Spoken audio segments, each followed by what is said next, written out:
नमस्कार, आप सबका एक बार फिर से स्वागत है हमारे YouTube चैनल इको लर्नर्स पे। आज हम लोग बात करने वाले हैं बिजनेस कम्युनिकेशन के कुछ एमसीक्यू क्वेश्चंस की। वैसे बिजनेस कम्युनिकेशन का के जो एमसीक्यू क्वेश्चंस हैं, इसका पार्ट 1 जो है हमने ऑलरेडी अपने चैनल पे अपलोड कर रखा है। तो अगर कंप्लीट आपको सिलेबस करना है तो आप पहले जो पार्ट 1 है वो देख सकते हैं, जो कि ऑलरेडी अपलोड है। ये हम लोग आज कौन सा कर रहे हैं, पार्ट 2 कर रहे हैं। इसके बाद हमें पार्ट 3 भी अभी लाना है ना। तो पार्ट 1 जो है वो क्या है, चैनल पे हमारे ऑलरेडी अपलोड है। तो आप पहले वो देख सकते हैं, क्योंकि उस जो पार्ट 1 में हमने कोशिश करी है, उस पार्ट 1 में हमने 111 जो एमसीक्यू क्वेश्चंस हैं वो हमने कवर किए हैं। और उसमें जो आपका है यूनिट फर्स्ट एंड सेकंड, हमने दोनों कवर करने की कोशिश की है। अभी जो हम लोग इस वीडियो में डिस्कशन करके जो बात करेंगे वो किसका करेंगे, इसमें हम लोग करेंगे, ये हमारा कौन सा है, हमारा पार्ट 2। इस पार्ट 2 में हम लोग इसमें जो यूनिट 2 है ना, सॉरी यूनिट जो थर्ड है, वो यूनिट थर्ड के क्वेश्चंस करने की कोशिश की है। तो जो भी सिलेबस है आपके यूनिट थर्ड में, उसके बेसिस पे जो एमसीक्यू क्वेश्चंस बनाए वो इस वीडियो में कवर किया है, और फर्स्ट और सेकंड का हमने पार्ट फर्स्ट में किया है। आई होप कि आपको पार्ट फर्स्ट देखेंगे वो आपको वीडियोस, वो जो एमसीक्यू क्वेश्चंस है समझ में आएंगे। अगर आप चैनल पे पहली बार हैं तो चैनल को सब्सक्राइब, वीडियो को लाइक और वीडियो को शेयर करना मत भूलिएगा। जब आप चैनल को सब्सक्राइब, वीडियो को लाइक या शेयर करेंगे तो जो इसका नेक्स्ट पार्ट आएगा, जो भी और वीडियोस ऐसे इंपॉर्टेंट वीडियोस आएंगे वो आप तक जल्दी आसानी से पहुंच जाएंगे। तो फर्स्ट क्वेश्चन देखते हैं इस वीडियो का। फर्स्ट क्वेश्चन है कि which form of communication creates a permanent record. कौन सा ऐसा फॉर्म ऑफ कम्युनिकेशन है जो क्या करता है, परमानेंट रिकॉर्ड बनाता है। ऑरल कम्युनिकेशन है, रिटन कम्युनिकेशन है, नॉन वर्बल कम्युनिकेशन है, या ग्रेप वाइन कम्युनिकेशन है। तो देखिए हमें पता है क्या क्वेश्चन ने पूछा है कि क्रिएट अ परमानेंट रिकॉर्ड, है ना। परमानेंट रिकॉर्ड कौन बनाता है, ऑरल मौखिक संचार, जिसमें हम किसी से कोई बात बोल के या सुना के कहते हैं वो बनाएगा, या रिटन कम्युनिकेशन बनाएगा, नॉन वर्बल जिसमें कि हम गेस्चर्स हैं, स्माइल है या बॉडी लैंग्वेज से बताते हैं, या ग्रेप वाइन में। लेकिन रिटन फॉर्म में कौन है ना। परमानेंट का मतलब ये ऐसा जो किस फॉर्म में हो, जो रिटन फॉर्म में। परमानेंट का मतलब कैसा हो, जो रिटन फॉर्म में हो, जो हमेशा बना रहे। तो रिटन फॉर्म में कौन सा कम्युनिकेशन होता है, रिटन कम्युनिकेशन होगा। तो जो सही आंसर होगा कौन सा होगा, रिटन कम्युनिकेशन। नेक्स्ट क्वेश्चन है कि the main advantage of oral communication is. जो आपका मौखिक संचार है, ओरल कम्युनिकेशन, उसका मेन एडवांटेज क्या है। परमानेंसी होती है। देखिए परमानेंसी की बात अभी हम लोगों ने परमानेंट की बात करी। ये परमानेंट किस में होता है, ये आपके रिटन कम्युनिकेशन का में होता है, ये आपके रिटन कम्युनिकेशन में होता है। कह रहा है इमीडिएट फीडबैक होता है, लीगल वैलिडिटी होती है, या डॉक्यूमेंटेशन। तो देखिए इसमें ना तो डॉक्यूमेंटेशन होता है क्योंकि रिटर्न तो है ही नहीं, और रिटर्न नहीं इसलिए लीगल वैलिडिटी भी नहीं। तो क्या है कि अगर हम किसी के साथ ओरल कम्युनिकेशन, मौखिक संचार करते हैं, है ना, किसी को हम कोई बात बताते हैं, किसी से कम्युनिकेशन करते हैं, तो ओरल कम्युनिकेशन में हमें क्या मिलता है, इमीडिएट फीडबैक मिल जाता है। नेक्स्ट क्वेश्चन है कि which is not a form of non verbal communication. कह रहा है कौन सा एक नॉन वर्बल कम्युनिकेशन का फॉर्म नहीं है। अब नॉन वर्बल का फॉर्म नहीं है, इसका मतलब क्या होगा, ये किसका फॉर्म होगा, वर्बल कम्युनिकेशन का फॉर्म होगा। क्वेश्चन ने क्या पूछा है, not a form of non verbal, non verbal नहीं है। अगर नॉन वर्बल नहीं होगा तो क्या होगा, वर्बल होगा, है ना। तो पहले क्वेश्चन समझना है, क्वेश्चन ने पूछा क्या है। फेशियल एक्सप्रेशन क्या है, ये आपका नॉन वर्बल है। कैसा है, ये आपका नॉन वर्बल है। गेस्चर्स भी कैसे हैं, नॉन वर्बल है, ठीक है।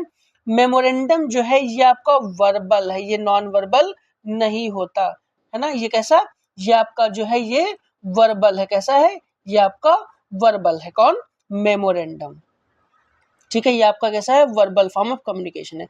जो बॉडी का जो पोस्चर होता है ये भी कैसा है, नॉन वर्बल है। तो क्वेश्चन हमसे पूछा ही था कौन नॉन वर्बल नहीं है, तो मेमोरेंडम आपका नॉन वर्बल नहीं है, ये वर्बल होता है। नेक्स्ट क्वेश्चन है कि communication flowing from subordinate to superior is called. कह रहा ऐसा कम्युनिकेशन जिसमें जो सबऑर्डिनेट है ना, कौन, सबऑर्डिनेट जो होते हैं उनसे कम्युनिकेशन फ्लो होता है किसकी तरफ, सुपीरियर की ओर।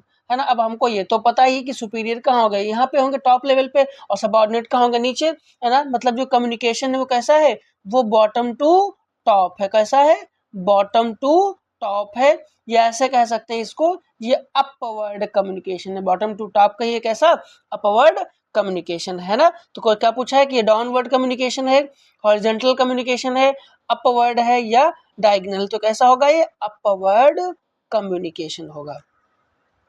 नेक्स्ट क्वेश्चन है कि a formal report is an example. अब जो आपकी एक फॉर्मल रिपोर्ट है किसकी एग्जाम्पल है, oral communication, written communication, informal communication, या विजुअल कम्युनिकेशन की। तो देखिए रिपोर्ट जो होती है, रिपोर्ट किस फॉर्मेट में होती है, पहली बात तो हमें ये जानना पड़ेगा। रिपोर्ट कैसी होती है, ये आपके रिटन फॉर्मेट में होती है। कैसी होती है, रिटन फॉर्मेट में। अगर आपसे कोई रिपोर्ट मांगे किसी चीज की, है ना, आपका जो रिपोर्ट कार्ड भी आता है, जो रिजल्ट आता है, वो भी कैसा होता है, रिटन फॉर्मेट में होता है ना, मार्कशीट पे प्रिंटेड होता है। तो जो आपकी फॉर्मल रिपोर्ट है, ये एक एग्जाम्पल है किसका, रिटन फॉर्मेट कम्युनिकेशन का। नेक्स्ट क्वेश्चन कह रहा है कि the grapevine communication network is, जो आपका ग्रेप वाइन कम्युनिकेशन नेटवर्क है वो कैसा है, वो फॉर्मल होता है, वो ऑफिशियल होता है, वो इनफॉर्मल होता है, या स्ट्रक्चर्ड। तो देखिए जो आपका ग्रेप वाइन कम्युनिकेशन आपने पढ़ा होगा वो कैसा होता है, वो दरअसल इनफॉर्मल कम्युनिकेशन होता है। कैसा होता है, इनफॉर्मल कम्युनिकेशन होता है। नेक्स्ट है कि which barrier arises due to differences in language. कह रहा कौन सा बैरियर अराइज होता है लैंग्वेजेस में डिफरेंस होने की वजह से, psychological barrier, semantic barrier, organisational barrier, या फिजिकल बैरियर। हम लोग थोड़ा सा बैरियर्स के बारे में बात कर लें। देखिए बैरियर्स क्या होती है, बाधाएं हैं जो कहाँ, कम्युनिकेशन के दौरान उत्पन्न होती हैं। अगर हम किसी के साथ कम्युनिकेशन कर रहे हैं, उसमें जो चीजें इंटरप्ट करती हैं, डिस्टर्ब करती हैं, वो क्या कहलाते हैं, बैरियर्स कहलाते हैं। अब ये बैरियर्स कई तरीके के हो सकते हैं, ये साइकोलॉजिकल बैरियर्स हो जाते हैं। साइकोलॉजिकल बैरियर्स कब क्रिएट होते हैं, जब किसी के इमोशंस की वजह से, है ना, या एटीट्यूड की वजह से अगर कोई कम्युनिकेशन में बैरियर आता है, तो वो कहलाता है आपका कौन सा, साइकोलॉजिकल बैरियर। ठीक है। सीमेंटिक बैरियर कौन सी, जब लैंग्वेज की वजह से कोई बैरियर है, किसकी वजह से, लैंग्वेज की वजह से कोई प्रॉब्लम है, कि जो लैंग्वेज हम बता रहे हैं, किसी को एक्सप्लेन कर रहे हैं, और सामने वाला लैंग्वेज नहीं जानता है, समझ पा रहा है, तो कैसे वो कम्युनिकेशन के स्टेप सेटअप होगा। और अगर सामने वाला किसी लैंग्वेज को जानता है, हमसे कम्युनिकेशन कर रहा है, हम नहीं जानते उसको, तो भी दिक्कत आएगी, तो सीमेंटिक बैरियर है। फिर ऑर्गेनाइजेशनल बैरियर जो आता है, ये ऑर्गेनाइजेशनल स्ट्रक्चर की वजह से आता है। किसकी वजह से, ऑर्गेनाइजेशनल स्ट्रक्चर की वजह से आता है। फिजिकल बैरियर्स जैसे कि डिस्टेंस है, अगर बीच में ज्यादा डिस्टेंस की वजह से जो बैरियर आए, है ना, नॉइस की वजह से जो बैरियर आए, ये सारे बैरियर्स कैसे कहलाते हैं, फिजिकल बैरियर्स कहलाते हैं। तो आई होप अगर आपने इसका पार्ट फर्स्ट देखा होगा, है ना, अगर पार्ट फर्स्ट देखा है तो उसमें भी ऐसे कुछ क्वेश्चंस आए हैं। अब हो सकता है कुछ लोगों का इसमें कमेंट हो, कुछ लोगों की बात हो कि रिपीटेड क्वेश्चंस हैं। तो देखिए जो अलग अलग वीडियोज है ना, उसमें कुछ क्वेश्चंस रिपीटेड इसलिए हो सकते हैं कि जो टॉपिक्स हैं वो आपके रिपीटेड हैं। जैसे कहीं पर टॉपिक दिया है कि फॉर्मल बेसिक कम्युनिकेशन, है ना, कहीं पर दिया है डिटेल में बेसिक कम्युनिकेशन, तो यूनिट फर्स्ट और सेकंड में भी दिया है कि बेसिक कम्युनिकेशन, और यूनिट सेकंड और थर्ड में भी दे रखा है। तो फिर जाहिर सी बात है जो हमने सिलेबस के हिसाब से क्वेश्चंस डिजाइन किए हैं, फर्स्ट का करेंगे तो फर्स्ट में भी टॉपिक है, वहां भी मिलेंगे, अगर थर्ड में कर रहे हैं तो यहाँ भी मिलेंगे, है ना। कोई बात नहीं, क्योंकि सिलेबस में पढ़ा है इसलिए क्वेश्चंस भी होंगे। तो ये आपके थे बैरियर्स। अब कहा डिफरेंस की वजह, लैंग्वेज की वजह से कौन सा बैरियर आएगा, तो कौन सा बैरियर आएगा, आपका सीमेंटिक बैरियर आएगा। नेक्स्ट क्वेश्चन है कि काइनेसिक्स किसके अध्ययन को कहते हैं। Kinesics refers to the study of, important question है, ध्यान रखना।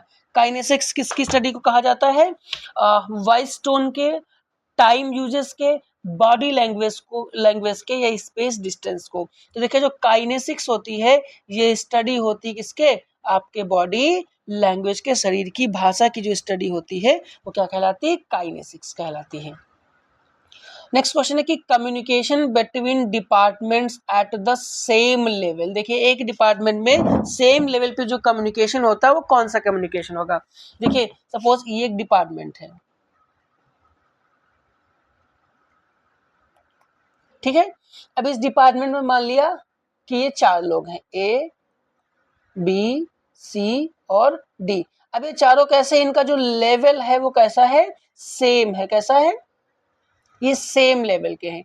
जब ये सेम लेवल के हैं, भाई ये अपवर्ड डाउनवर्ड तो है नहीं, कोई इसमें सीनियर और कोई जूनियर तो है नहीं, कोई सबऑर्डिनेट तो है नहीं। अगर ये सीनियर जूनियर सबऑर्डिनेट नहीं है तो अपवर्ड डाउनवर्ड तो होने से रहा, सेम लेवल पे है, तो जो कम्युनिकेशन होगा वो इस तरीके का होगा। मींस जो इनके बीच में कम्युनिकेशन होगा वो कैसा होगा, ऐसा कम्युनिकेशन कहलाता है हॉरिजॉन्टल कम्युनिकेशन। कैसा, हॉरिजॉन्टल कम्युनिकेशन। तो इनके बीच में जो कम्युनिकेशन होगा वो कैसा होगा, हॉरिजॉन्टल कम्युनिकेशन होगा।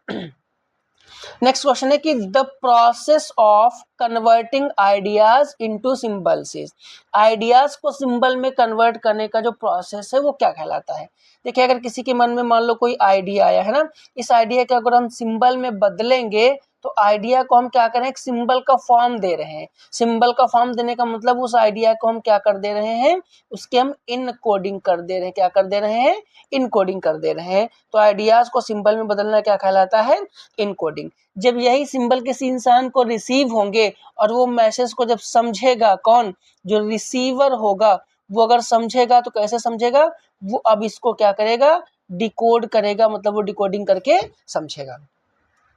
नेक्स्ट क्वेश्चन है डिकोडिंग मींस, देखिए नेक्स्ट क्वेश्चन आ गया, डिकोडिंग का मतलब क्या होगा, sending message, interpreting message, recording message या स्टोरिंग मैसेज। तो देखिए हमने भी क्या प्रीवियस क्वेश्चन बताया था कि जो रिसीवर होगा उसे समझने के लिए क्या करेगा, डिकोड करेगा। मतलब जो रिसीवर है वो उस मैसेज को इंटरप्रेटिंग करेगा, इस मैसेज की क्या करेगा, इंटरप्रेट करेगा इस मैसेज को।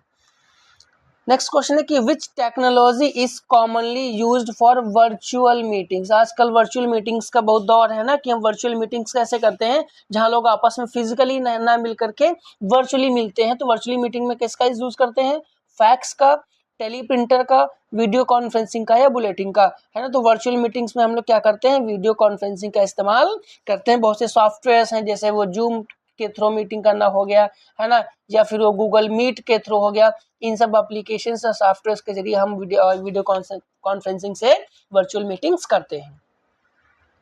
नेक्स्ट क्वेश्चन है कि in communication feedback is important. Correct, communication में फीडबैक इंपॉर्टेंट है, क्यों, it increases noise, noise increase करता है, क्रिएट्स कॉन्फ्लिक्ट, कॉन्फ्लिक्ट क्रिएट करता है, इंश्योर अंडरस्टैंडिंग या डिलेस कम्युनिकेशन। तो देखिए जो फीडबैक होता है, जो रिसीवर है, कौन, रिसीवर, वो जब मैसेज रिसीव कर लेता है, इंटरप्रेट कर लेता है, इसके बाद क्या करता है, जो सेंडर होता है, सेंडर को फीडबैक देता है। क्या देता है, सेंडर को रिसीवर जो होता है ये क्या करता है, फीडबैक देता है ना। तो ये इंश्योर करता है कि उसे मैसेज समझ में आया। अगर आपसे कोई बात कोई कम्युनिकेशन करे, समझाए, है ना, तो जब तक आपको समझ में नहीं आएगी तब से कैसे उसको फीडबैक दोगे। जब आपको समझ में आ जाएगी तो उस अंडरस्टैंडिंग को इंश्योर करने के लिए आप क्या देते हो, फीडबैक देते हो। नेक्स्ट है कि क्रोनेमिक्स का संबंध किससे है, क्रोनेमिक्स डील्स विद, क्रोनेमिक्स किसके साथ डील करेगी, टाइम के साथ, टच के साथ, वॉइस के साथ या डिस्टेंस के साथ। तो देखिए जो क्रोनोमिक्स है इसका संबंध होता है किसके साथ, टाइम के साथ, समय के साथ। अभी तक हम लोगों ने 14 क्वेश्चंस किए हैं, कि आई होप आपको ये जो कंटेंट है अभी तक, जो भी एक्सप्लेनेशन है, ये सब समझ में आया होगा। तो चैनल को सब्सक्राइब, वीडियो को लाइक और शेयर करना मत भूलिएगा। नेक्स्ट क्वेश्चन देखते हैं कि a circular issued by management is generally, जो मैनेजमेंट एक सर्कुलर इशू करता है वो नॉर्मली कैसा होता है, ऑरल होता है, रिटन होता है, नॉन वर्बल होता है या इनफॉर्मल। तो देखिए जो सर्कुलर जारी किए जाते हैं वो किस फॉर्म में होते हैं, जो भी कोई गैजेट, कोई नोटिफिकेशन, कोई सर्कुलर आता है तो कैसा आता है, वो रिटन फॉर्म में। तो कोई एप्लीकेशन, कोई नोटिस आती है, सब कैसी होती हैं, रिटन फॉर्म में होती हैं। नेक्स्ट क्वेश्चन है the most suitable communication method for urgent instruction. कह रहा अर्जेंट अगर इमीडिएट इंस्ट्रक्शंस देने हो तो उसके लिए मोस्ट सुटेबल इंस्ट्रूमेंट कौन सा है, रिपोर्ट है, मेमो है, ऑरल कम्युनिकेशन है या नोटिस है। तो देखिए अर्जेंट अगर कुछ भी देना है तो उसके लिए सबसे अच्छा क्या, रिपोर्ट बनाने में टाइम लगता है, मेमो में भी टाइम लगेगा, नोटिस में भी टाइम लगता है। तो सबसे अर्जेंट अगर कम्युनिकेशन की बात करें तो कौन सा होता है, ऑरल कम्युनिकेशन होता है, मौखिक। नेक्स्ट क्वेश्चन है कि the term noise in communication, जो टर्म नॉइज है कम्युनिकेशन में, इसका क्या मतलब होता है? नॉइज का मतलब क्या होगा कम्युनिकेशन के टर्म्स में? साउंड ओनली, मैसेज, या डिस्टरबेंस अफेक्टिंग कम्युनिकेशन, या फीडबैक। तो देखिए जो टर्म नॉइज है, जैसे जनरली हम नॉइज को क्या जानते हैं, यहाँ पर बहुत शोर शराबा और नॉइज होता है। लेकिन कम्युनिकेशन के टर्म्स में जब हम बात करते हैं तो नॉइज उसे कहा जाता है जो दो लोगों के बीच, मान लो दो लोग कम्युनिकेशन कर रहे हैं आपस में, इनके बीच में अगर कोई डिस्टरबेंस क्रिएट करे, क्या करे, अगर कोई डिस्टर्ब करे, इनको क्या करे, डिस्टरबेंस क्रिएट करे, डिस्टर्ब करे, तो वो नॉइज कहलाता है। तो नॉइज क्या है? डिस्टरबेंस है जो कि कम्युनिकेशन को अफेक्ट करती है। नेक्स्ट क्वेश्चन है कि पैरल लैंग्वेज में शामिल है, parallel language includes, parallel language में क्या क्या इंक्लूड है? वॉइस पिच, स्वर की ऊंचाई, कभी कभी हम धीमे बोलते हैं, कभी तेज बोलते हैं, वॉइस ऑफ द टोन जो है ना, वो शामिल है। लेटर राइटिंग शामिल है, सर्कुलर शामिल है, या नोटिस। तो देखिए जो पैरल लैंग्वेज है, पैरल लैंग्वेज में शामिल होती है वॉइस पिच, हमारी स्वर की ऊंचाई शामिल होती है। नेक्स्ट है कि which communication is legally more reliable, कह रहा कौन सा कम्युनिकेशन लीगली ज्यादा रिलायबल है। तो देखिए अगर लीगली की हम लोग बात करें, जहाँ पर कोई लीगल चीज होती है वहां पर क्या मांगा जाता है? प्रूफ मांगा जाता है। और जो प्रूफ होता है वो किस फॉर्म में होता है? ये हम सबको पता है कि जो प्रूफ होता है किस फॉर्म में होता है? रिटन फॉर्म में, है ना। तो कोई अगर कम्युनिकेशन से किया गया कोई भी अगर ऐसा डॉक्यूमेंट है जो रिटन फॉर्मेट में है तो लीगली ज्यादा रिलायबल माना जाता है। नेक्स्ट क्वेश्चन है कि the principle of completeness in communication means, संचार जो कम्युनिकेशन है उसमें जो कंप्लीटनेस का जो प्रिंसिपल है वो क्या रिप्रेजेंट करता है? शॉर्ट मैसेज को, अट्रैक्टिव मैसेज को, एडिक्वेट इंफॉर्मेशन को, या कॉम्प्लेक्स इंफॉर्मेशन को। तो देखिए शॉर्ट मैसेज में कैसे होगा कंप्लीटनेस, अट्रैक्टिव का कंप्लीटनेस से कोई लेना देना नहीं है, और इंफॉर्मेशन कॉम्प्लेक्स का भी नहीं। कंप्लीट का मतलब क्या है? जो पूरी तरीके से जो क्या हो, जो पूर्ण हो, जो पूरा हो जाए, है ना। पूरा का मतलब क्या है? जो एडिक्वेट हो, क्या हो, जो एडिक्वेट इंफॉर्मेशन हो, तो उसे कहते हैं हम कंप्लीट कम्युनिकेशन। अगर हम किसी से कोई बातचीत करें, कोई बात बताएं, तो क्या करें? एडिक्वेट इंफॉर्मेशन दे, तो ही कम्युनिकेशन कंप्लीट माना जाता है। नेक्स्ट क्वेश्चन है हमारा कि an agenda is prepared before, जो एजेंडा है वो किसके पहले प्रिपेयर किया जाता है? एजेंडा किससे पहले प्रिपेयर किया जाएगा? इंटरव्यू से पहले, मीटिंग से पहले, मेमो से पहले, या नोटिस से पहले? तो आप सब ने सुना होगा जब भी कहीं पर मीटिंग की जाती है, क्या किया जाता है? मीटिंग करी जाती है ना। तो कहते ना कि मीटिंग का एजेंडा क्या है, आखिर क्या है कि मीटिंग का एजेंडा क्या है ना। तो पहले देखो क्या तय किया जाएगा? एजेंडा सेट किया जाएगा, फिर क्या की जाएगी? मीटिंग, क्योंकि मीटिंग में वही एजेंडे पे हमें बात करनी होती है। तो जो आपका एजेंडा है ना, ये किस पे सेट किया जाता है? मीटिंग से पहले तैयार किया जाता है। नेक्स्ट है कि distance maintained during interaction is studied under. अगर हम डिस्टेंस मेंटेन करते हैं, मतलब जो बातचीत करते हैं, कम्युनिकेशन करते हैं, उसमें अगर दूरी का अध्ययन क्या कहलाता है ना? काइनेसिक्स कहलाएगा, प्रॉक्सिमिक्स कहलाएगा, या क्रोनोमिक्स कहलाएगा, या आपका सिमेंटिक्स कहलाएगा। तो देखिए जो distance maintain during interaction of studied है वो क्या कहलाता है? काइनेसिक्स, प्रॉक्सिमिक्स, सिमेंटिक्स, सिमेंटिक्स, है ना। ये क्या देखिए इन चारों को पहले एक बार समझ लेते हैं, फिर हम लोग इस क्वेश्चन का आंसर करेंगे। देखिए जो पहला ऑप्शन दिया है काइनेसिक्स, है ना। काइनेसिक्स की भी हम लोगों ने बात की थी। काइनेसिक्स का यूज हम लोग कहाँ करते हैं? काइनेसिक्स क्या है? Study of body movement. ये क्या है आपकी? Study of body movement. ये क्या है आपका? Study of body movement. ठीक है, ये बॉडी मूवमेंट की स्टडी, जैसे कि गेस्चर हो गया, फेशियल एक्सप्रेशंस हो गए, इनका हो गया, आई कांटेक्ट है, पोस्चर है, इन सब की स्टडी होती है। जो आपकी प्रॉक्सिमिक्स है, दरअसल प्रॉक्सिमिक्स जो है ये स्टडी किसकी होती है? Study of how time is used, how time is used and perceived in communication, and perceived in communication. ठीक है, इसमें हम टाइम के साथ साथ इसी में हम जो आपकी जो डिस्टेंस है, डिस्टेंस को भी इसी में हम शामिल कर सकते हैं, टाइम एंड डिस्टेंस का। ठीक है, जो आपका क्रोनिमिक्स आया, कौन सा? क्रोनिमिक्स। अगर हम लोग क्रोनिमिक्स की बात करें सॉरी, हम लोग प्रॉक्सिमेट, ये जो आपका ये जो था हाउ टाइम इज यूज्ड है ना, तो जो टाइम जो अब आप यूज करोगे वो टाइम आप किस में यूज करोगे, टाइम आप यूज करोगे क्रोनेमिक्स में, काहे में करोगे, क्रोनेमिक्स में यूज करोगे टाइम, ठीक है। जो आपका प्रॉक्सिमिक्स, इसको हम नीचे लिख देंगे है ना। पहले सिमेंटिक की बात कर लेते हैं एक बार। जो सिमेंटिक है, सिमेंटिक में हम लोगों ने बात करी थी, इसमें क्या होता है, लैंग्वेज की अगर बात करें, किसकी बात करें, लैंग्वेज की बात करें, वर्ड्स की बात करें, है ना, ये सब किस में आता है, सिमेंटिक्स में। जो आपका प्रॉक्सिमिक्स है, दरअसल कौन सा, प्रॉक्सिमिक्स है ना।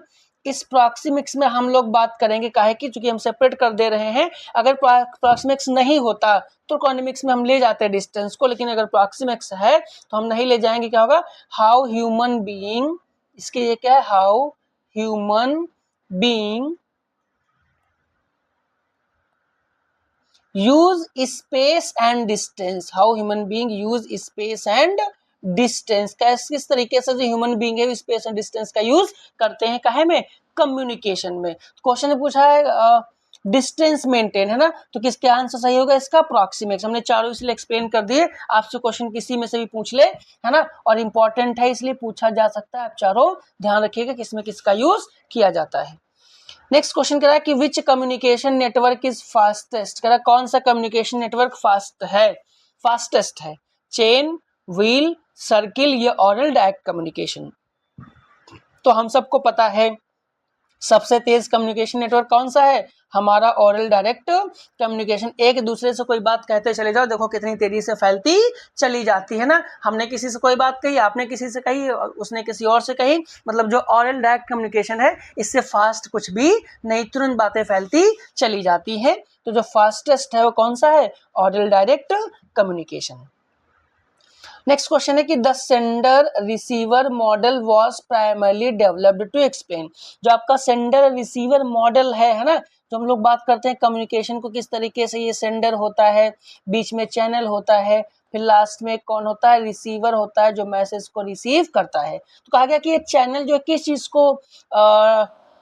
किस चीज को एक्सप्लेन करने के लिए डेवलप किया गया है, मोटिवेशन को, कम्युनिकेशन प्रोसेस को, लीडरशिप को, कॉन्फ्लिक्ट को। तो देखिए जो चैनल है ये किस लिए किसे एक्सप्लेन करता है, ये करता है कम्युनिकेशन प्रोसेस को, कि किस तरीके से आखिर मैसेज एक इंसान से दूसरे इंसान तक जाता है।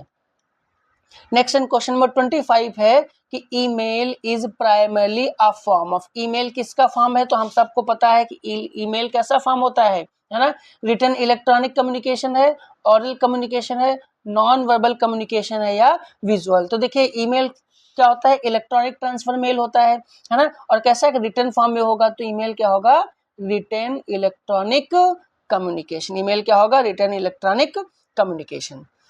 नेक्स्ट क्वेश्चन है कि the communication style in Indian organisations is often influenced by, जो कम्युनिकेशन स्टाइल है इंडियन ऑर्गेनाइजेशन में, है ना, वो अक्सर किससे प्रभावित होती है, कल्चरल वैल्यू से, वेदर से, टेक्नोलॉजी से या जियोग्राफी से। तो देखिए जियोग्राफी ओनली से बिल्कुल नहीं होती, ना तो टेक्नोलॉजी एलोन से होता है, वेदर से तो कम्युनिकेशन होता ही नहीं।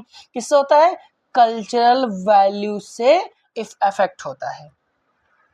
नेक्स्ट क्वेश्चन है कि respect for hierarchy in Indian organisations generally encourages, का जो इंडियन ऑर्गेनाइजेशन में जो हायरार्की होती है ना, वो उससे किसे बढ़ावा मिलता है, अपवर्ड कम्युनिकेशन को, इनफॉर्मल कम्युनिकेशन को, फॉर्मल कम्युनिकेशन को या एक्सटर्नल कम्युनिकेशन को। देखिए जो हायरार्की सिस्टम है ना, बॉटम टू अप या टॉप बॉटम टू अप या फिर अप टू बॉटम, ये क्या है, ये दोनों कहाँ पाए जाते हैं, ये ज्यादातर बढ़ावा देते हैं किसको, फॉर्मल कम्युनिकेशन को। तो जो आपका जो हायरार्की सिस्टम है ये किसे बढ़ावा देगा, फॉर्मल कम्युनिकेशन को। नेक्स्ट क्वेश्चन है कि which conflict occurs when two individuals, क्या दो व्यक्तियों के बीच जो संघर्ष होता है उसे क्या कहते हैं, intrapersonal conflict, interpersonal conflict, inter group conflict या ऑर्गेनाइजेशनल। देखिए इंट्रापर्सनल कब होगा, जब कई सारे लोग होंगे, इंटरपर्सनल कब होगा, जब दो लोगों के बीच में कोई कॉन्फ्लिक्ट होगा। तो हमारा सही आंसर कौन सा है? इंटरपर्सनल। इंटर ग्रुप कैसा होगा? जब दो अलग अलग ग्रुप के बीच में कोई कॉन्फ्लिक्ट है। मान लो एक ग्रुप ए है, एक ग्रुप आपका बी है, इन दोनों ग्रुप के बीच में जब कोई कॉन्फ्लिक्ट आए तो इंटर ग्रुप बनेगा। और ऑर्गेनाइजेशनल क्या बनेगा? एक ऑर्गेनाइजेशन के अंदर जितने सारे लोग हैं अगर उनमें कॉन्फ्लिक्ट हो तो ऑर्गेनाइजेशनल कॉन्फ्लिक्ट कहलाता है।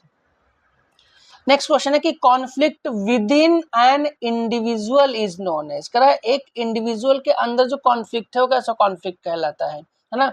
विद इन एन इंडिविजुअल, है ना, एक इंडिविजुअल के अंदर, खुद के अंदर जो होगा आपका, वो क्या कहलाएगा? तो यहाँ पर हम लोगों ने इंट्रा पर्सनल की बात की थी। जो इंट्रा पर्सनल अच्छा INTR इंट्रा पर्सनल कॉन्फ्लिक्ट है, ये विद इन अ पर्सन है। क्या है? With in a person. एक पर्सन के अंदर अगर आपस में कोई कॉन्फ्लिक्ट है तो ये विद इन अ पर्सन होगा, है ना? तो conflict within an individual is known as कैसा होगा? अगर एक व्यक्ति के भीतर जो होने वाला संघर्ष है वो क्या कहलाता है? Inter group conflict, interpersonal conflict, intrapersonal conflict या फंक्शनल। तो देखिए एक इंसान के भीतर ही भीतर जो अपने आप में जो संघर्ष है वो इंट्रापर्सनल कहलाता है।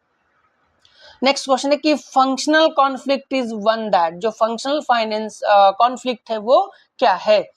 हार्म्स ऑर्गेनाइजेशन, वो ऑर्गेनाइजेशन को हार्म करेगा। इम्प्रूव्स परफॉर्मेंस, वो परफॉर्मेंस इंप्रूव करेगा। या स्टॉप्स कम्युनिकेशन, कम्युनिकेशन स्टॉप करेगा, रोकेगा। या क्रिएट कंफ्यूजन, या कंफ्यूजन क्रिएट। देखिए ये क्या है आपका? फंक्शनल कॉन्फ्लिक्ट है। अब फंक्शन कॉन्फ्लिक्ट का मतलब ये बिल्कुल मत समझिएगा कि कॉन्फ्लिक्ट है तो हमेशा क्या करेगा? नुकसान पहुंचाएगा। दरअसल जो फंक्शनल फाइनेंस कॉन्फ्लिक्ट जो है वो एक्चुअली में क्या होता है? कॉन्स्ट्रक्टिव टाइप ऑफ है। क्या है? कॉन्स्ट्रक्टिव टाइप ऑफ डिसएग्रीमेंट है। क्या है?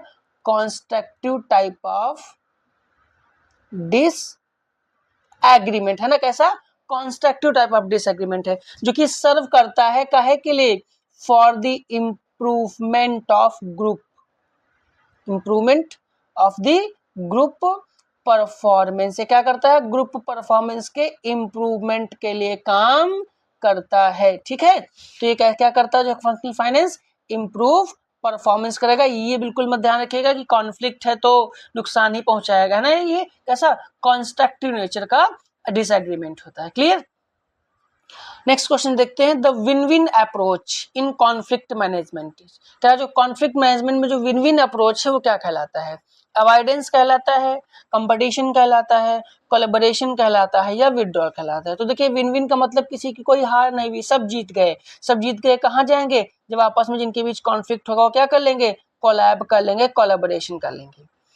नेक्स्ट क्वेश्चन है कि which is not a conflict management strategy. अब देखिए कॉन्फ्लिक्ट अगर होगा, कॉन्फ्लिक्ट को मैनेज करने की स्ट्रेटजी भी होगी, है ना? तो क्वेश्चन का है कौन कॉन्फ्लिक्ट मैनेजमेंट की स्ट्रेटजी नहीं है? अकोमोडेशन, कोलैबोरेशन, कंपटीशन, या र्यूमर स्प्रेडिंग। तो देखिए अकोमोडेशन होती है, कोलैबोरेशन भी है, कंपटीशन भी है, लेकिन र्यूमर स्प्रेडिंग जो है ये नेगेटिव चीज है, ये स्ट्रेटजी नहीं है टू स्टॉप द कॉन्फ्लिक्ट। यहां पर जो हमारा सही ऑप्शन होगा कौन सा? डी। नेक्स्ट क्वेश्चन है कि a meeting without a clear agenda often results in. कोई ऐसी मीटिंग जिसमें कोई क्लियर एजेंडा हो ही ना। अभी बात करी गई थी कि एजेंडा मीटिंग से पहले सेट करा जाता है, लेकिन ऐसी मीटिंग करो जिसमें एजेंडा ही ना हो, तो क्या आपस में बातचीत करोगे? जब कोई टॉपिक ही नहीं है, एजेंडा ही नहीं जिस पे बात करोगे, तो क्या करोगे? जिसका जो मन आएगा वो बात करेगा, कोई एक कंक्लूजन नहीं निकलेगा। तो इसका परिणाम क्या होगा? इफेक्टिव कम्युनिकेशन तो होगा ही नहीं, बेटर डिसीजन ले। हमने कभी क्या एक्सप्लेन किया कि आप जब एजेंडा ही नहीं तो किस पे बात करोगे? चार लोग किसी एक टॉपिक पे बात कर रहे हैं, चार किसी एक टॉपिक पे बात कर रहे हैं, कोई कॉमन टॉपिक ही नहीं है, कोई बेटर डिसीजन नहीं निकलने वाला, ना तो उससे मोटिवेशन मिलेगा। क्या होगा? केवल मिसकम्युनिकेशन होगा। क्या होगा? केवल मिसकम्युनिकेशन होगा। नेक्स्ट क्वेश्चन है कि communication through charts and graphs. जो हम चार्ट और ग्राफ के थ्रू कम्युनिकेशन करते हैं वो कौन सा कम्युनिकेशन होता है? विजुअल, ओरल, ग्रेप वाइन, या अपवर्ड। तो देखिए चार्ट एंड ग्राफ जो कैसे हैं वो पार्ट है किसके? विजुअल कम्युनिकेशन के। नेक्स्ट क्वेश्चन है कि the most critical component of communication is. Communication का जो मोस्ट क्रिटिकल कंपोनेंट है वो क्या है? मैसेज, सेंडर, अंडरस्टैंडिंग या मीडियम। तो देखिए जो कम्युनिकेशन का जो मोस्ट क्रिटिकल पार्ट है, सोचो क्या होना चाहिए, मैसेज की सेंडर की अंडरस्टैंडिंग की मीडियम। तो जो मोस्ट इंपॉर्टेंट कंपोनेंट होता है वो दरअसल कौन होता है, अंडरस्टैंडिंग होती है। अगर अंडरस्टैंडिंग नहीं है तो पूरी कम्युनिकेशन बेकार, आप कुछ भी कहते रहो, अगर कोई समझ नहीं रहा है तो सारा का सारा कम्युनिकेशन बेकार हो जाएगा। नेक्स्ट है कि a person's facial expression primarily conveys, किसी व्यक्ति के जो चेहरे के भाव होते हैं वो क्या व्यक्त करते हैं। कभी देखते हैं कोई इंसान चेहरे से बहुत खुश लगता है, कभी बहुत दुखी लगता है, कभी डिप्रेस जैसा फील होता है ना, तो उसके जो एक्सप्रेशन है वो क्या रिप्रेजेंट करते हैं, कभी फियर दिखाता है, कभी एंगर दिखाता है, क्या दिखाते हैं, तो चेहरे के भाव हैं वो उसके क्या दिखाते हैं, इमोशंस दिखाते हैं। कोई इंसान अगर बहुत खुश है अंदर से तो चेहरे पे हंसी रहेगी, बहुत परेशान है तो दुखदाई सा है ना, चेहरा लटका हुआ कुछ ऐसा फील होता है, तो क्या है वो उसको इमोशंस को रिप्रेजेंट करते हैं। नेक्स्ट क्वेश्चन है कि video conferencing reduces, video conferencing किसे रिड्यूस करती है, कम्युनिकेशन को रिड्यूस करेगी, ट्रेवल कॉस्ट को करेगी, इंफॉर्मेशन फ्लो को करेगी या फीडबैक। तो देखिए वीडियो कॉन्फ्रेंसिंग क्या है ना, ये आपका ऐसा है कम्युनिकेशन जिसमें हम लोग वर्चुअल कम्युनिकेशन करते हैं। कैसा करते हैं, ये एग्जांपल है आपके वर्चुअल कम्युनिकेशन की, है ना, हम फिजिकली मिलते नहीं, जाते नहीं, इलेक्ट्रॉनिक मेल गूगल है ना एप्लीकेशन सॉफ्टवेयर के थ्रू मीटिंग्स करते हैं, जिससे क्या होती है हम जाते नहीं है तो हमारी क्या हो जाती है, जो ट्रैवल कॉस्ट है वो कम हो जाती, क्या कम होगी, ट्रैवल कॉस्ट। नेक्स्ट क्वेश्चन है कि the communication channel should be selected according to, जो सेंडर से लेकर के जो रिसीवर तक जो मैसेज जाता है उसके बीच में क्या होता है, चैनल प्रॉपर काम करता है। तो जो चैनल आप सेलेक्ट कर रहे हो ये किसके अकॉर्डिंग सेलेक्ट करना चाहिए, सेंडर्स मूड के अकॉर्डिंग, मैसेज के नेचर के अकॉर्डिंग, या रिसीवर्स की एज के हिसाब से, या ऑफिस लोकेशन के हिसाब से। तो देखिए ना तो सेंडर के मूड पे डिपेंड करता है, ना तो रिसीवर की एज पे, ना तो ऑफिस के लोकेशन पे, ये डिपेंड करेगा मैसेज के नेचर पे। भाई जैसा मैसेज का नेचर होगा उस हिसाब से हमें कम्युनिकेशन चैनल सिलेक्ट करना पड़ेगा। नेक्स्ट क्वेश्चन है कि अ memorandum means a memo is used for, memo का इस्तेमाल कहाँ किया जाता है, इंटरनल कम्युनिकेशन के लिए, पब्लिक एडवर्टीजमेंट के लिए, एक्सटर्नल ट्रेड के लिए, या एंटरटेनमेंट के लिए। तो देखिए जो मेमो यूज किया जाता है वो यूज करा जाता है काहे के लिए, पब्लिक एडवर्टीजमेंट के लिए। क्वेश्चन नंबर 40 है इस वीडियो का कि cross cultural communication becomes important because of, जो क्रॉस कल्चरल कम्युनिकेशन है ना, ये इंपॉर्टेंट हो जाता है किस वजह से, वर्कफोर्स डाइवर्सिटी की वजह से, लेस कंपटीशन की वजह से, लेस टेक्नोलॉजी की वजह से, या स्मॉलर मार्केट्स की वजह से। तो देखिए क्रॉस कल्चर कम्युनिकेशन मतलब अलग अलग कल्चर के लोगों का आपस में कम्युनिकेशन तब होगा जब जहां पर अलग अलग कल्चर के लोग होंगे, और अलग अलग कल्चर के लोग होंगे मतलब क्या है, यहाँ पर डाइवर्सिटी पाई जा रही है, कैसी, वर्कफोर्स डाइवर्सिटी पाई जा रही है। डाइवर्सिटी नहीं होती, एक ही कल्चर के लोग होते तो क्या क्रॉस कल्चर कम्युनिकेशन होगा, है ना, एक ही कल्चर का कम्युनिकेशन हो रहा होता, लेकिन क्रॉस कल्चर का मतलब है कि वहां पे workforce diversify. Next question, I hope अभी तक आपको ये कंटेंट ये वीडियो सब कुछ समझ में आया होगा। तो हम फिर से कहेंगे कि चैनल को सब्सक्राइब, वीडियो को लाइक और शेयर करना मत भूलिएगा, ताकि ऐसा ही कंटेंट हम आप तक और आसानी से पहुंचा सकें। नेक्स्ट क्वेश्चन कह रहा है कि लिसनिंग इज कंसिडर्ड, सुनना क्या माना जाता है, लिसनिंग को क्या मानते हैं, पैसिव स्किल है, एक्टिव स्किल है, टेक्निकल स्किल है, या मैकेनिकल। देखिए टेक्निकल मैकेनिकल तो होने से रही, अब अगर सुनेंगे वो पैसिव है, पैसिव मतलब हम ध्यान ही नहीं दे रहे हैं तो कैसे सुनेंगे, है ना, तो सुनना है, लिसनिंग आपकी कैसी, एक्टिव स्किल मानी जाती है, कैसी, एक्टिव स्किल।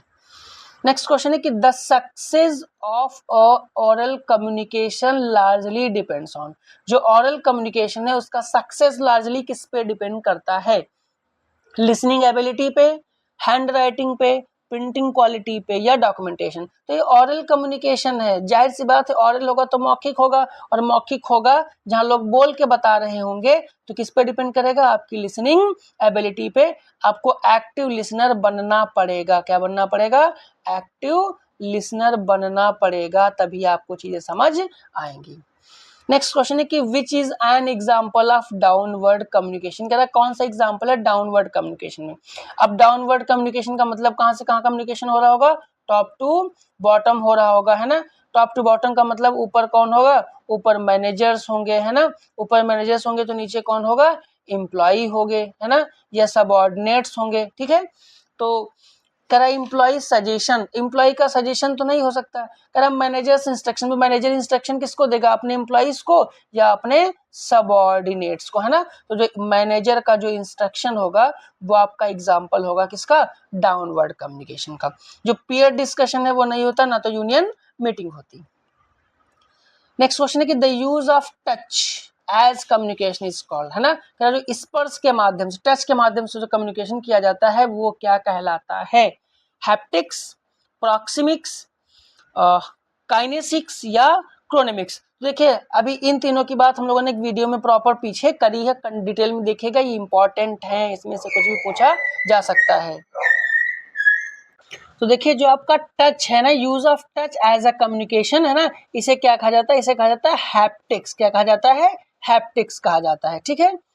नेक्स्ट क्वेश्चन है कि a conflict arising due to scarce resources is, लिखा है जब रिसोर्स स्कैर्स हो, जब साधन सीमित हो या कम हो, तो उसकी वजह से जो कॉन्फ्लिक्ट आता है वो क्या कहलाएगा, resource conflict, semantic conflict, cultural conflict या पर्सनल कॉन्फ्लिक्ट। तो देखिए रिसोर्स स्केर्स, उसकी वजह से क्या आएगा, जाहिर सी बात है कैसा होगा, रिसोर्स कॉन्फ्लिक्ट होगा। नेक्स्ट क्वेश्चन है कि which technology allows instant return communication world wide, correct, कौन सी टेक्नोलॉजी हमें अलाउ करती है कि हम इंस्टेंट, तुरंत, है ना, रिटर्न कम्युनिकेशन कर सकते हैं, कैसे, वर्ल्ड वाइड, दुनिया भर में। पोस्टल लेटर के जरिए से, ईमेल के जरिए से, नोटिस बोर्ड के जरिए से या सर्कुलर। तो देखिए ना तो पोस्टल लेटर वर्ल्ड वाइड जाते हैं, ना तो नोटिस बोर्ड से, ना सर्कुलर से। ईमेल जो है इलेक्ट्रॉनिक मेल ट्रांसफर के जरिए, इससे इलेक्ट्रॉनिक मेल ट्रांसफर के जरिए से हम रिटर्न कम्युनिकेशन कर सकते हैं through the world wide, world में, दुनिया में हम किसी को भी मेल से कम्युनिकेशन कर सकते हैं। नेक्स्ट क्वेश्चन है कि in Indian organisations collectivism generally promotes, भारतीय संगठनों में जो सामूहिकता है, कलेक्टिविज्म, एक साथ इकट्ठा होने की, वो किसे बढ़ावा देती है, टीम ओरिएंटेशन को देती है, आइसोलेशन को देती है, इंडिविजुअलिज्म को देती है, कंपटीशन को। देखिए कलेक्टिविज्म मतलब एक साथ काम करना, कलेक्टिव का मतलब क्या होता है, एक साथ, है ना, वर्क विद टुगेदर। तो अगर एक साथ करेंगे तो आइसोलेशन तो नहीं होगा, आइसोलेशन तो होता है एकांत हो जाना, ना तो इंडिविजुअलिज्म होगा, ना तो कंपटीशन ओनली एलोन होगा, क्या होगा, ये टीम ओरिएंटेशन होगा। क्या होगा, अगर हम एक साथ काम कर रहे हैं, it means we are in a team work, यो टीम वर्क होगा, ठीक है। नेक्स्ट क्वेश्चन कह रहा है कि the final stage of communication process, communication process की जो फाइनल स्टेज है वो क्या होती है। कुछ क्वेश्चंस अलग अलग जो पार्ट्स आए वीडियोस के उसमें रिपीट होंगे, हमने इसके पहले भी इस वीडियो में एक्सप्लेन किया कि रिपीट क्यों होते हैं, क्योंकि एक टॉपिक कई बार अलग अलग यूनिट्स में होता है, कहीं पर उसका बेसिक दिया होता है, कहीं पर उसका डीप एक्सप्लेनेशन होता है, इसलिए रिपीटेड होते हैं। तो देखिए जो final stage of communication process का है, तो फाइनल स्टेज क्या होता है भाई, सेंडर क्या करता है, मैसेज देता है, और एक कौन होता है, रिसीवर, मैसेज रिसीव करता है, इंटरप्रेट कर लेता है। इसके बाद ये जो रिसीवर है ये फिर से इस सेंडर को क्या करता है, फीडबैक देता है, क्या देता है, फीडबैक देता है, तब जाके कम्युनिकेशन प्रोसेस खत्म होता है। तो जो लास्ट स्टेज है वो कौन सी है, फीडबैक है, कौन सी है, फीडबैक है। नेक्स्ट क्वेश्चन है कि which factor is most likely to create psychological barriers, कौन सा फैक्टर साइकोलॉजिकल बैरियर्स उत्पन्न करता है, प्रिजुडाइस है ना, लैंग्वेज है, डिस्टेंस है या टेक्नोलॉजी है ना। प्रिजुडाइस का मतलब होता है पूर्वाग्रह, जो पहले से हमारे मन में किसी चीज को लेकर के पूर्वाग्रह, है ना। तो ना तो लैंग्वेज करती है, ना डिस्टेंस, ना तो टेक्नोलॉजी। जो साइकोलॉजिकल बैरियर है वो आपका कौन सा है, प्रिजुडाइस, पहले से जो मन में बैठा है वो कहीं ना कहीं कम्युनिकेशन में बैरियर क्रिएट करता है। नेक्स्ट एंड लास्ट क्वेश्चन है इस वीडियो का कि an effective conflict manager should primarily, जो इफेक्टिव कॉन्फ्लिक्ट मैनेजर है उसे कैसा होना चाहिए। तो जो इफेक्टिव कॉन्फ्लिक्ट मैनेजर है उसे कैसा होना चाहिए, इट इग्नोर इश्यूज, वो उसे इशू इग्नोर करना चाहिए, इनकरेज मिसअंडरस्टैंडिंग, मिसअंडरस्टैंडिंग को इनकरेज करना चाहिए, फैसिलिटेट रिजोल्यूशन, रिजोल्यूशन फैसिलिटेट करना चाहिए, या इंक्रीज कंपटीशन, या कंपटीशन इंक्रीज करना चाहिए। तो देखिए जो एक इफेक्टिव कॉन्फ्लिक्ट मैनेजर है उसे क्या करना चाहिए, है ना, क्या करना चाहिए, इग्नोर इशू, इशू को इग्नोर नहीं करना चाहिए, जो इशू इनको सॉल्व करना चाहिए, इनकेस मिसअंडरस्टैंडिंग में नहीं करना चाहिए, क्या करना चाहिए, फैसिलिटेट रिजोल्यूशन, जो भी कॉन्फ्लिक्ट है उन्हें सॉल्व करने की कोशिश की जानी चाहिए। सॉरी लास्ट क्वेश्चन नहीं था, इसके अलावा भी कुछ क्वेश्चंस वीडियोस में अभी और ऐड हैं जिनको हम लोग अभी करेंगे।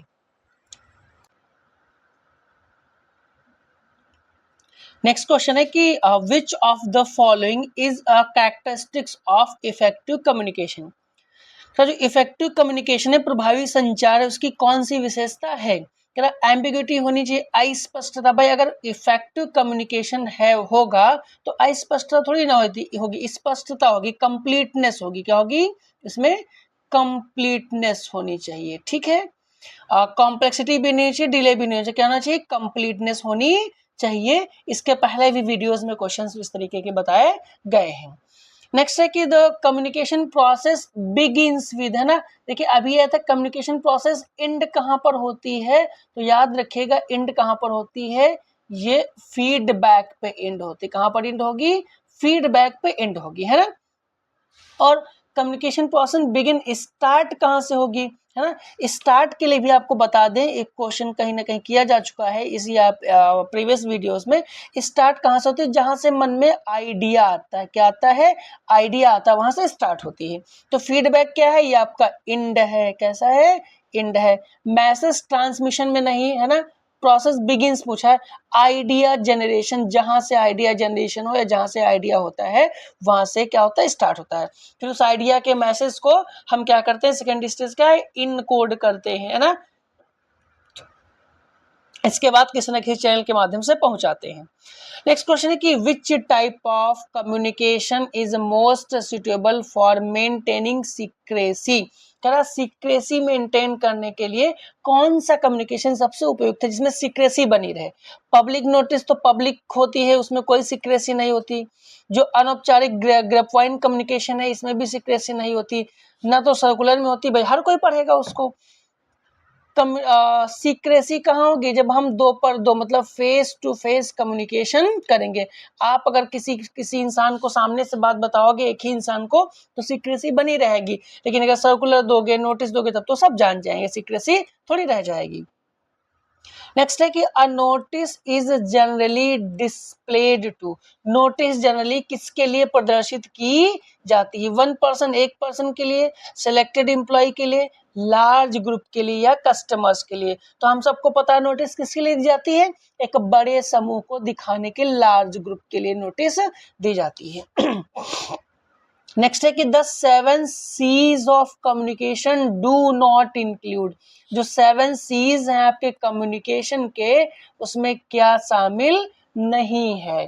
पहला कह रहा है क्लियरिटी शामिल नहीं है, दूसरा कह रहा है कर्टसी शामिल नहीं है, तीसरा कह रहा है क्रिएटिविटी शामिल नहीं है, चौथा कह रहा है डी ऑप्शन करेक्टनेस। तो देखिए जो आपको 7 C's हैं उसमें कौन शामिल नहीं है, उसमें दरअसल आपकी जो क्रिएटिविटी है वो शामिल नहीं है। कौन शामिल नहीं होगी, उसमें जो क्रिएटिविटी है वो शामिल नहीं होने वाली, ठीक है।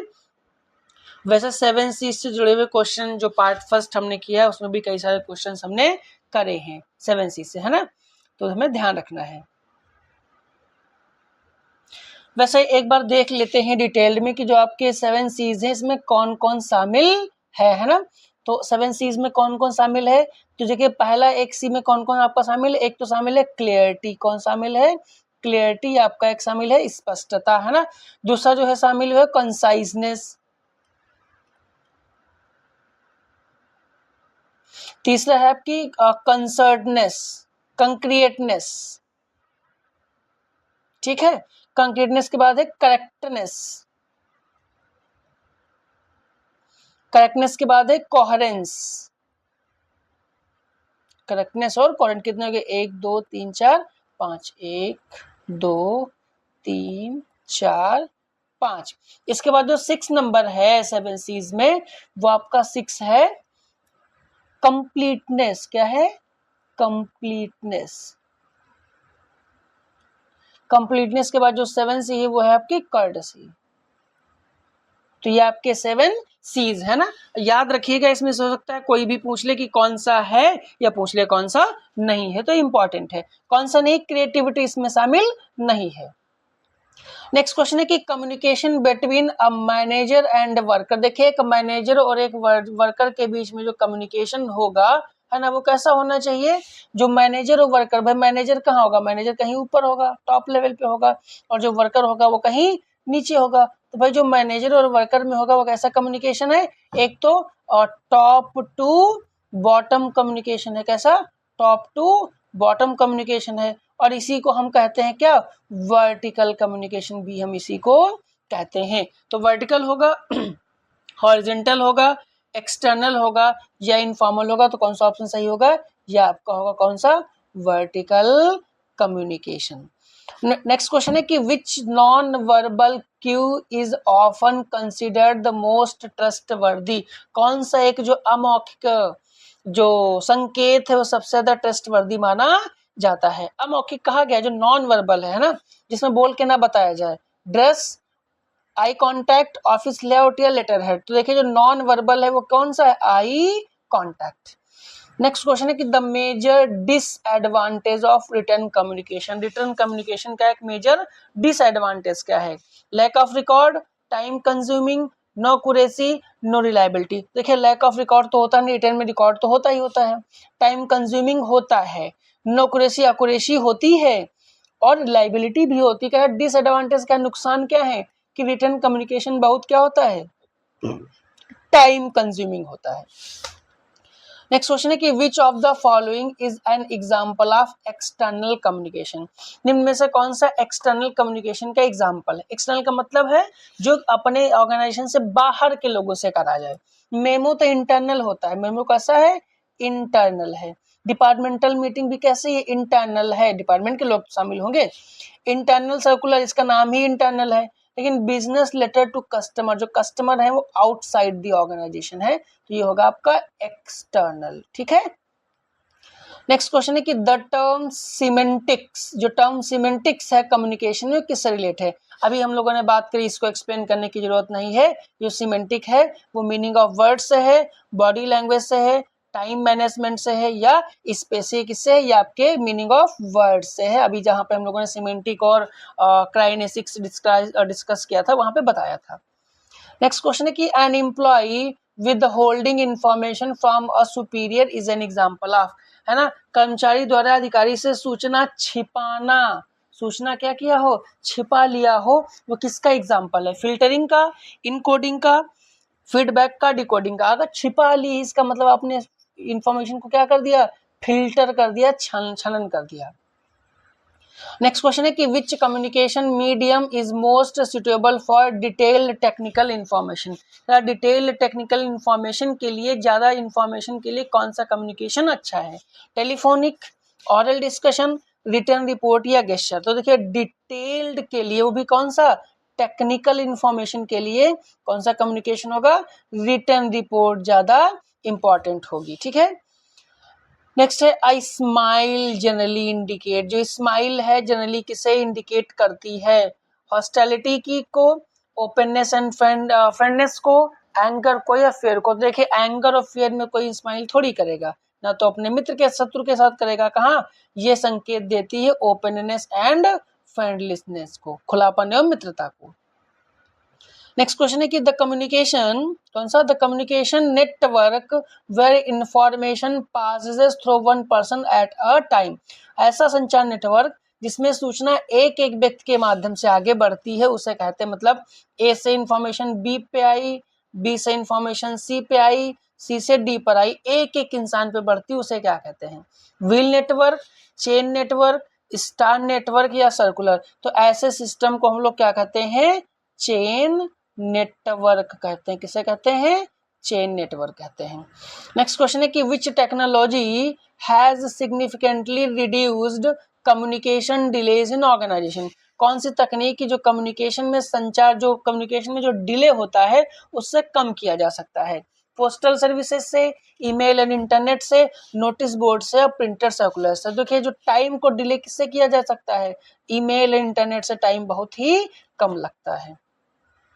नेक्स्ट क्वेश्चन है कि इन कॉन्फ्लिक्ट मैनेजमेंट अवॉइडेंस स्ट्रैटेजी में, जो कॉन्फ्लिक्ट मैनेजमेंट है उसमें जो अवॉइडेंस स्ट्रैटेजी है उसका मतलब क्या होता है, फेसिंग कॉन्फ्लिक्ट डायरेक्टली, कॉन्फ्लिक्ट को डायरेक्ट फेस करना। देखिए अवॉइडेंस, अवॉइडेंस का मतलब होता है इग्नोर करना, कह रहा है ignoring the conflict, negotiating actively या कोलैबोरेटिंग फुल्ली। तो देखिए अवॉइडेंस का मतलब ये होता है इग्नोरिंग द कॉन्फ्लिक्ट, क्या करना है, ignoring the conflict. Next question है कि the primary purpose of communication in an organisation, एक ऑर्गेनाइजेशन में जो प्राइमरी पर्पस है कम्युनिकेशन का वो क्या होता है, इंटरटेनमेंट, इंफॉर्मेशन शेयरिंग, पनिशमेंट या सर्विलेंस। तो देखिए कम्युनिकेशन का मतलब, जो मीनिंग ऑफ कम्युनिकेशन आप पढ़ते हैं वही पढ़ते हैं इंफॉर्मेशन शेयरिंग। ये क्या है, ये आपका है मीनिंग ऑफ कम्युनिकेशन। कम्युनिकेशन का मतलब ये होता है इंफॉर्मेशन शेयर करना। नेक्स्ट क्वेश्चन है कि which of the following can create communication overload, कौन इसमें से कम्युनिकेशन ओवरलोड क्रिएट कर सकता है, limited message, excessive emails, proper filtering या क्लियर इंस्ट्रक्शन। तो देखिए ओवरलोड कब होगा, जब कोई चीज एक्सेस होगी, मतलब एक्सेसिव ईमेल, बहुत सारे मेल भेज दिए जाएं तो कम्युनिकेशन ओवरलोड क्रिएट होगा। नेक्स्ट है कि in Indian organisations respect for seniority often affects, Indian organisation में जो वरिष्ठता है, सीनियरिटी है, उसका सम्मान किससे प्रभावित होता है, कम्युनिकेशन फ्लो से, क्लाइमेट से, टेक्नोलॉजी से या ऑफिस डिजाइन से। तो देखिए उनकी जो रिस्पेक्ट है, सीनियरिटी है ना, वो ऑफन किससे अफेक्ट होती है, कम्युनिकेशन फ्लो से अफेक्ट होती है। नेक्स्ट है कि which of the following is a symptom of poor listening, कौन सा इसमें से एक सिम्पटम लक्षण है पुअर लिसनिंग का, कि इंसान सही से नहीं सुन रहा है। आस्किंग रिलेवेंट क्वेश्चन, भाई रिलेवेंट क्वेश्चन अगर पूछ रहे हैं इसका मतलब कि हम ध्यान से सुन रहे हैं तभी तो पूछ पाएंगे। मेंटेनिंग अटेंशन, अगर अटेंशन बनाए रखे हैं तभी वो एक्टिव लिसनिंग है। फ्रिक्वेंटली इंटरप्रिटेशन, बार बार बाधा डालना, एंड टेकिंग नोट्स, है ना। तो जो फ्रिक्वेंट इंटरप्शंस है ये क्या होगी, ये आपके लक्षण है, सिम्टम्स है किसके, पुअर लिसनिंग के। नेक्स्ट क्वेश्चन कि a conflict between two department is known as, अब दो डिपार्टमेंट के बीच में जो कॉन्फ्लिक्ट होगा, हमने इसको पहले क्वेश्चन में डिस्कस किया, वो क्या होगा, इंटर ग्रुप कॉन्फ्लिक्ट होगा। नेक्स्ट है which communication channel provides the richest feedback, कौन सा कम्युनिकेशन चैनल रिचेस्ट फीडबैक प्रदान करता है, मतलब सबसे मजबूत फीडबैक कौन देता है, ईमेल से, नोटिस से, फेस टू फेस या सर्कुलर। जब हम किसी के साथ फेस टू फेस कम्युनिकेशन कर रहे होते हैं, अगर हम किसी से आमने सामने बात कर रहे होते हैं तो हमें तुरंत अच्छा फीडबैक मिलता है। नेक्स्ट है the credibility of a message largely depends on, एक मैसेज की जो क्रेडिबिलिटी है, विश्वसनीयता, वो किस पे डिपेंड करती है, सेंडर्स क्रेडिबिलिटी के ऊपर, मैसेज कौन भेज रहा है, पेपर क्वालिटी पर, ऑफिस बिल्डिंग पे या फर्नीचर पे। तो भैया देखो मैसेज की जो क्रेडिबिलिटी है वो सेंडर की रिलायबिलिटी पर डिपेंड करती है।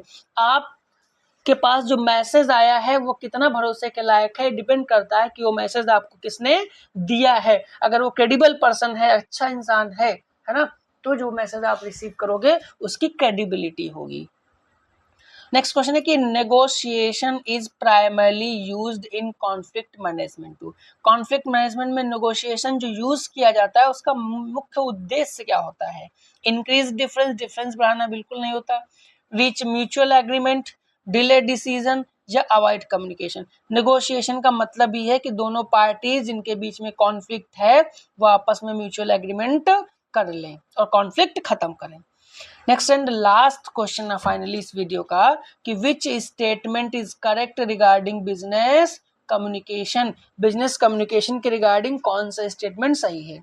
Communication is one way process, communication one way process है। देखिए कम्युनिकेशन कैसा, कम्युनिकेशन टू वे प्रोसेस होता है, कैसा होता है, टू वे प्रोसेस।